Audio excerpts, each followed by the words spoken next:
Assalamualaikum warahmatullahi wabarakatuh. Sahabat yang dicintai oleh Allah Subhanahu wa taala.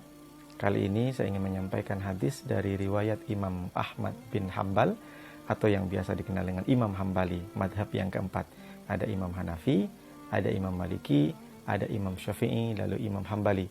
Imam Ahmad bin Hambal ini wafat pada tahun 241 Hijriah, tepatnya di Baghdad. Hadisnya, Bismillahirrahmanirrahim. As-salawatul maktubatu ila salati allati ba'daha kaffaratun lima bainahuma wal jum'atu ilal jum'ati wasyahru ilas sahri.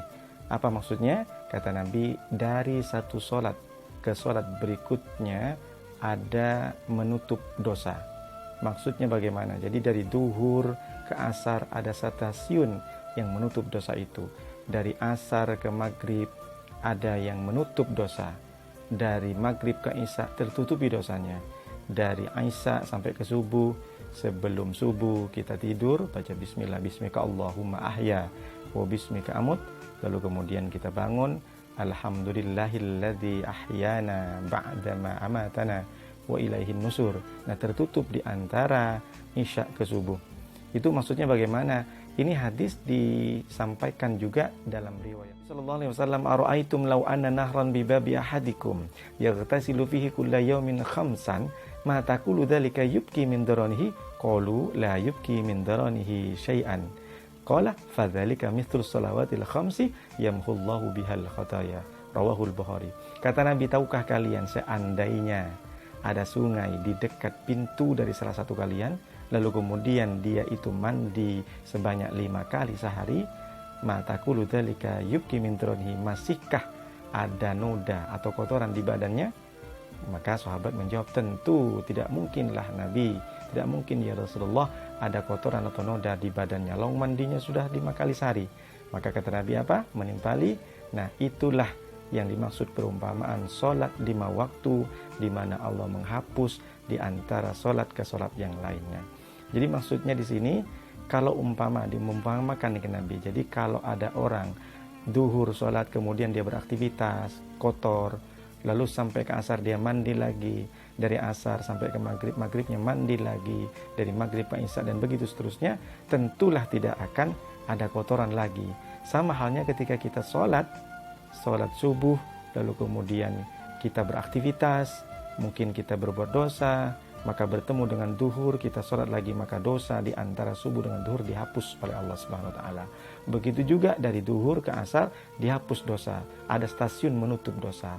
Kafarah, ya, diambil dari kata kafarah. Kalau bahasa Inggrisnya itu cover, ditutup dosanya. Makanya kadang ada doa, Allahumma kaffir anna sayyiatina, ya Allah, hapuskanlah dari kami dosa-dosa kami, kesalahan kami. Sama juga halnya wal jum'atu ilal jum'ati, ada penghapus dosa per pekan. Kalau tadi ada per waktu. Jadi dari Jumat ke satu dengan ke Jumat yang lainnya ada yang dihapus dosanya oleh Allah Subhanahu wa taala. Kemudian bahkan wasyahru ila sahri. Jadi yang pertama itu per waktu, kemudian yang kedua per pekan, nah sekarang per bulan, artinya dari bulan ke bulan berikutnya. Jadi yang dimaksud di sini adalah dari Ramadan ke Ramadan yang lainnya. Jadi kalau kita disampaikan oleh Allah kepada Ramadan kali ini dan kita bertobat kepada Allah, meminta ampunan kepada Allah, apalagi kita berpuasa dengan penuh keimanan, maka antara dosa dari Ramadan yang lalu ke Ramadan yang sekarang dihapus dosanya. Begitu Nabi mengumpamakan. Jadi ada yang tanya, apakah dosanya dihapus semua? Iya, dihapus semua. Tapi jangan salah, ketika kita berbuat dosa lagi, maka dosa itu akan ditampakkan oleh Allah SWT.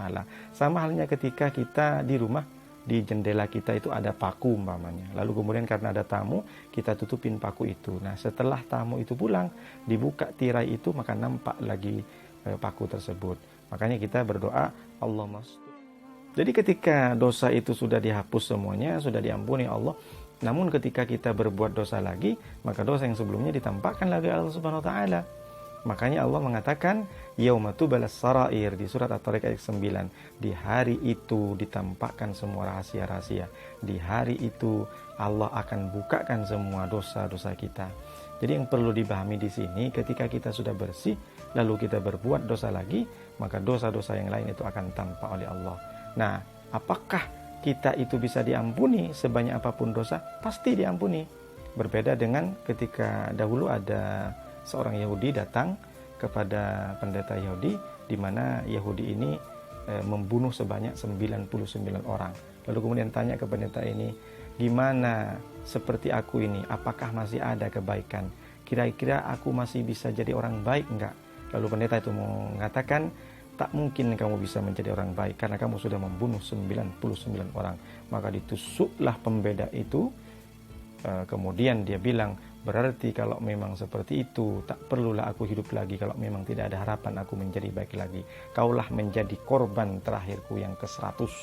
Tapi bagaimana kalau Islam? Sebanyak apapun dosa kita, sebanyak apapun kesalahan yang dilakukan oleh kita, maka Allah akan tetap menerima tobat kita. Kalau kita langsung menghadap kepada Allah, minta kepada Allah, Allahu Akbar, Bismillahirrahmanirrahim, Alhamdulillahirabbil alamin, kita sholat, kita menangis, kita bertobat kepada Allah ihtisaban, lalu kemudian kita berdoa, Rabbighfirli warhamni warfa'ni wajburni warzuqni wahdini wa'afini wa'afani. Kita sujud subhan rabbil a'la wa bihamdih, kita menangis, kita sedih, kita menyesali dengan perbuatan kita, Allah pasti akan menerima.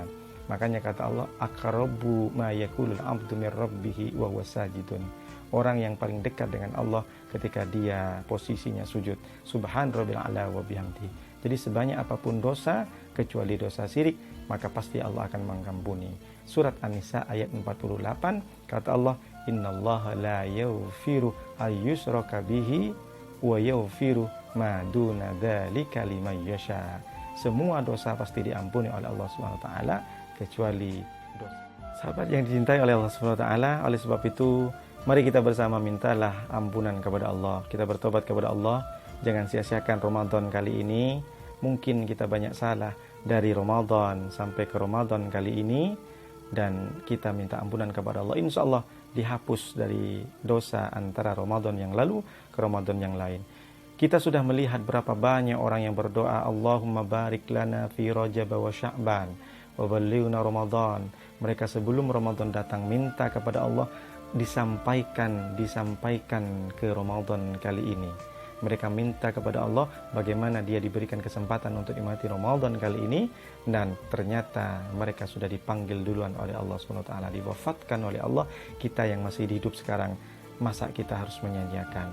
Dan yang paling penting, kita jangan sampai masuk ke golongan yang sudah diucapkan oleh Nabi. Apa kata Nabi? Rubbas shaimin laisa min siyamihi illal ju', wa rubba qaimin laisa min qiyamihi illa sahr. Jadi kata Rasulullah, tak sedikit orang yang berpuasa tapi ternyata puasanya tidak menghasilkan apa-apa kecuali lapar. Dan juga tidak sedikit orang yang qiyamul lail, berdiri tegak, beribadah malamnya, yaitu salat tarawih, tapi ternyata dari salat tarawihnya dia tidak mendapatkan apa-apa kecuali begadang saja. Mudah-mudahan Allah bisa menerima taubat kita. Mudah-mudahan Allah bisa mengampuni dosa-dosa kita. Umpama ada orang bilang, Ustadz, saya tidak pernah punya dosa selama Ramadan sampai Ramadan kali ini. Saya tak pernah punya salah. Ketika kita sudah mengatakan tidak punya dosa, tidak punya salah, maka kita sudah berdosa. Ketika kita merasa posisi ibadah kita aman, posisi ibadah kita enak, menurut kita sudah cukup, maka disitulah kita kondisi tidak aman. Jadi maksudnya bagaimana? Karena kata Nabi, kullu bani Adam khatta'un wa khairul khatta'ina tawwabin. Setiap anak Adam itu pasti punya salah, pasti punya dosa. Tak mungkin tak punya dosa, tak mungkin tak punya salah. Tapi sebaik-baik orang yang salah adalah orang yang bertobat kepada Allah SWT. Mari sahabat semuanya yang dicintai oleh Allah SWT, jangan pernah menyanyiakan sedetik saja di bulan Ramadan ini untuk meningkatkan amal soleh kita, untuk meningkatkan iman dan takwa kita. Itu makanya Allah menutup di surat Al-Baqarah ayat 183 dengan kalimat la'allakum tattaqun. Buah daripada puasa itu adalah bertakwa. Perhatikan kalimatnya, bukan takwa, bukan mutakin, tapi tattaqun, kata kerja fil mudhari'. Itu kenapa kata ulama bilang bahwa kenapa Allah menyebutkan dengan kata kerja, karena takwa itu bukan kata benda. Takwa itu adalah sebuah kerja. Takwa itu adalah amal perbuatan. Bukan hanya sekedar klaim saya takwa, bukan hanya sekedar slogan saya sudah takwa karena saya sudah puasa 30 hari atau 1 bulan. Tidak seperti itu.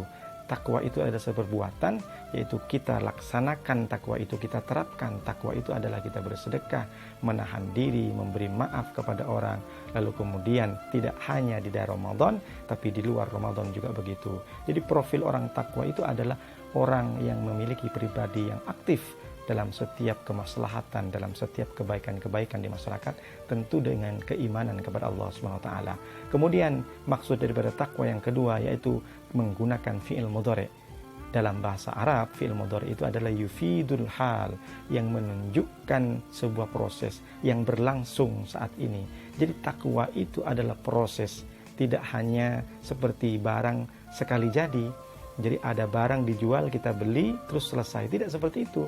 Takwa itu proses, rentang waktu proses itu berjalan, artinya kita gunakan takwa itu sepanjang hidup, sepanjang kita melakukan aktivitas sehari-hari. Jadi tidak hanya sekali ini saja, artinya kita terus, karena takwa itu adalah proses, kita lakukan sesuai dengan koridornya. Lalu kemudian yang ketiga, yang dimaksud dengan takun itu adalah istimroriyah, terus menerus. Jadi takwa itu seperti ruh yang kita pakai kemana-mana dalam badan kita. Seumpama takwa itu sempat terlepas dari badan kita, pasti kacau balau kehidupan kita. Sama dengan halnya ruh tadi yang saya maksudkan. Ketika ruh kita ditaruh di rumah, umpamanya kita pergi, ya berarti kan wassalam innalillah. Oleh karena itu kata Nabi mengatakan, ittaqullaha haitsuma kuntah. Bertakwalah kalian dimanapun kalian berada. Itu yang dimaksud dengan tatakun. Kenapa Allah menyebut dengan kalimat tatakun? Oleh karena itu sungguh orang yang bertakwa akan dibahagiakan oleh Allah. Wattaqullah la'allakum tuflihun. Sungguh orang yang bertakwa Allah berikan solusi-solusi dalam kesulitannya, dalam penderitaannya. Wa may yattaqillaha yaj'al lahu makhraja. Sungguh orang yang bertakwa adalah orang yang dimurahkan rezekinya dari sisi yang tidak terduga. Wa yarzuquhu min haitsu la yahtasib. Demikian yang bisa saya sampaikan. Mudah-mudahan kita melaksanakan Ramadan kali ini bisa membuahkan hasil, yaitu kita bertakwa kepada Allah Subhanahu wa taala. Tidak hanya di Ramadan kali ini, tapi Ramadan berikutnya. Tidak hanya di dalam Ramadan, tapi di luar Ramadan, sepanjang kita hidup, kita tetap melakukan dan melaksanakan apa yang sudah dijadikan buah hasil dari puasa itu, yaitu bertakwa kepada Allah Subhanahu wa taala. Terima kasih atas segala perhatian, mohon maaf atas segala kurangan.